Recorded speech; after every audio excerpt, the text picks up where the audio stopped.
Toujours au chapitre économie, les chiffres du chômage pour le mois de novembre seront dévoilés à 18 h. Le gouvernement espère un 3e mois de baisse consécutive. Ce n'est pas arrivé depuis 2008. Et parmi les pistes évoquées pour faciliter l'embauche des jeunes, l'apprentissage est régulièrement mis en avant. Reportage auprès de jeunes et d'entreprises séduits par cette méthode qui fonctionne. Ambrine Dida, Stéphane Guillemot et Daniel Lévy. Bonjour madame, est-ce que je peux vous aider?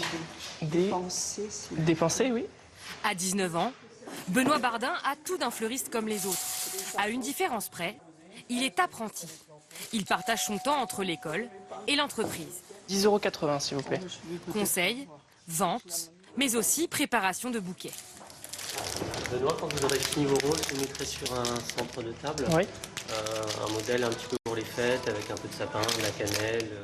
Allier la théorie à la pratique, c'est la recette de l'apprentissage. Une méthode qui a séduit ce jeune fleuriste. L'avantage de l'apprentissage, c'est déjà de se confronter au milieu de l'entreprise, au milieu réel de l'entreprise, et ensuite de mettre en pratique tout ce qu'on a appris à l'école en théorie. C'est vraiment mettre en pratique ce qu'on a appris. En première année de brevet professionnel, Benoît Bardin gagne 41% du SMIC, soit près de 600 € par mois. Un salaire, mais surtout la transmission d'un savoir-faire. Chaque geste se fait sous l'œil avisé de son responsable. Comment il s'en sort, Benoît? Il s'en sort bien. Il n'a pas beaucoup de difficultés en général techniques. Apprendre tout en respectant les codes du monde du travail.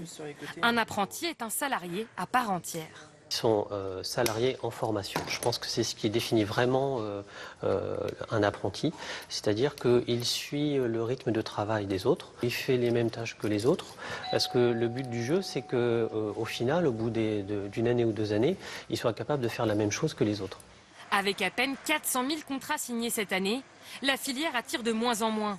C'est pourtant un bon moyen d'obtenir un emploi à long terme. Ce dirigeant d'une grande entreprise en sait quelque chose. Donc je vais vous présenter Hélène, qui était en contrat d'apprentissage et qui nous a rejoint en CDI en mai 2016. Et Hugo, qui lui signe son contrat demain matin en CDI, issu de l'apprentissage aussi. Miser sur les apprentis, c'est la politique de cette entreprise.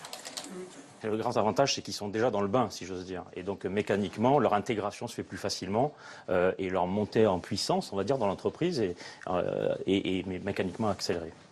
Sur les 3 dernières années, l'entreprise a embauché la moitié de ses apprentis en CDI, soit près d'une vingtaine de personnes. C'est le cas d'Hugo Chauvelot. À 25 ans et après 1 an d'apprentissage, il a obtenu un contrat au service des ressources humaines. Ah, c'est sûr que c'est un tremplin. Je suis beaucoup plus légitime dans ma profession dans les ressources humaines. Il n'y a plus la barrière de l'étudiant, mais j'ai acquis de l'expérience et donc je peux partager avec les personnes avec qui j'échange. Avec un taux de chômage des jeunes de près de 25%, l'apprentissage se présente comme une voie privilégiée pour trouver un emploi. En bref, un homme soupçonné d'avoir commis un triple meurtre